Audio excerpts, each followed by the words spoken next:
રજૂ કરીએ છીએ કવિ શ્રી ઉમાશંકર જોશી.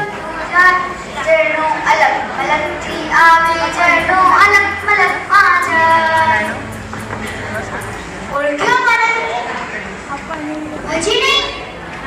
ચાલો તમને એક બધું સંકેત આપી દો. ભૂમિયા વિનામારે ભમવા કાઢ ને જંગલની કૂંજ કૂંજ જોવી જોવી તી કોતરો ને જોવી તી કતરો સૂતા ઝરણાની આંખ રોવી. હવે તો ઓળખી જ કાઢ્યો હશે ને?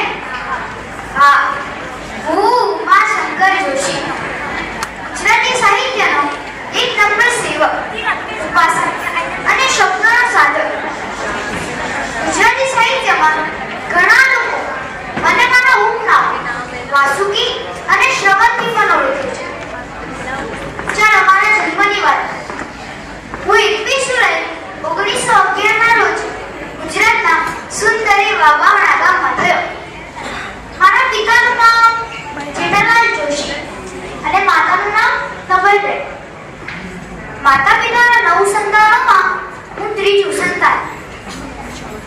મારા પિતા મહેસૂલી ખાતામાં નોકરી કરતા. તેમનું મૂળ વતન લુસરિયા ગામ, ગામડાથી લગભગ 20 કિલોમીટર દૂર અરવલ્લીના વિશાળ પહાડોની ગોદમાં વસેલું એ ગામ મારા જીવન અને વિચારોને ઘડનારું બન્યું.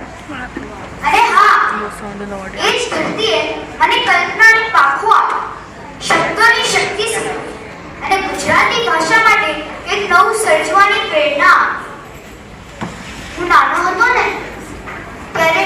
ત્યારે દેશ અંગ્રેજોના શાસન હેઠળ હતો. ગાંધીજીના વિચારો મારા મનમાં ઊંડે ઉતર્યા.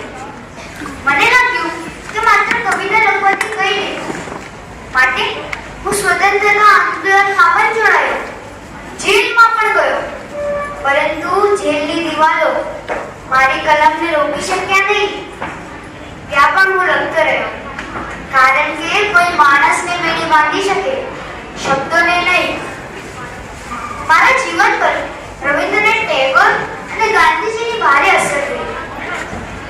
મારી માટે કવિતા માત્ર છંદ કે શબ્દોની રમત નહોતી. કવિતા એટલે પ્રેમ, કરુણા અને સમગ્ર વિશ્વને એક પરિવાર માનવાની ભાવના. મેં નાટકો, નિબંધો, નવલિકાઓ, વિવેચન અને અનુવાદ જેવા અનેક ક્ષેત્રોમાં સર્જન કર્યું. ગુજરાતી ભાષા પ્રત્યેના મારા પ્રેમે મને અનેક પુરસ્કારો અપાવ્યા. મારી કૃતિ નિશિતને જ્યારે જ્ઞાનપીઠ પુરસ્કાર મળ્યો ને, ત્યારે મને ખૂબ આનંદ થયો. પરંતુ એ આનંદ માત્ર મારો જ નહોતો, એ સમગ્ર ગુજરાતી ભાષાનો ગૌરવ હતો. આજે દુનિયા ખૂબ આગળ વધી રહી છે, ટેકનોલોજી વધી રહી છે, સુવિધાઓ વધી રહી છે, પરંતુ શું માણસાઈ પણ એટલી જ વધી છે? જો શિક્ષણ આપણને સારો માણસ ન બનાવે તો એ શિક્ષણ અધૂરું છે. જો જ્ઞાન આપણામાં પ્રેમ ન ઉપજાવે તો એ જ્ઞાન પણ અધૂરું છે. જો પ્રગતિ સાથે સંસ્કાર ન હોય તો એ પ્રગતિ પણ અધૂરી છે. હું હંમેશાથી માનતો હતો કે સાહિત્ય માત્ર વાંચવાનું સાધન નથી. સાહિત્ય એ સમાજને એક નવી દિશા બતાવે છે. સદા સૌમ્ય શિવઈ બહે ઉભરાતી, મળી માતૃભાષા મને ગુજરાતી,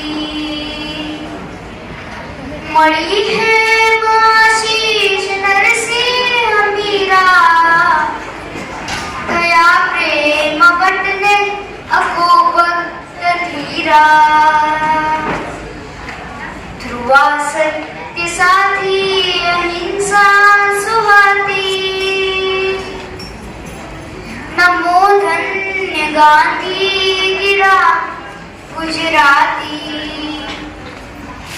આજના વિદ્યાર્થીઓને હું એટલું જ કહેવા માંગીશ, books are Windows to the world.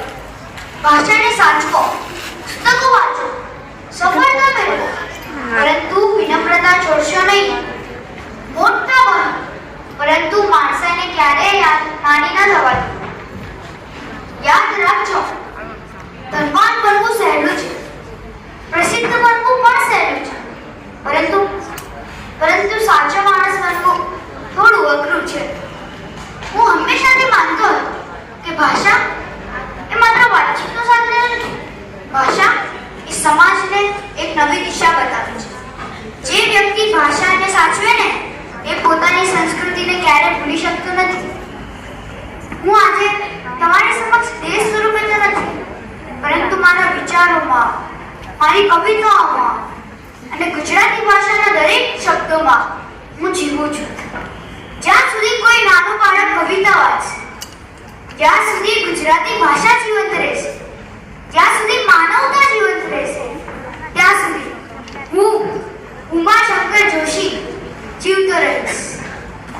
સદા સૌમ્ય શિવૈ ભજે ઉભરાતી, મળી માતૃભાષા મને ગુજરાતી, મળી માતૃભાષા મને ગુજરાતી.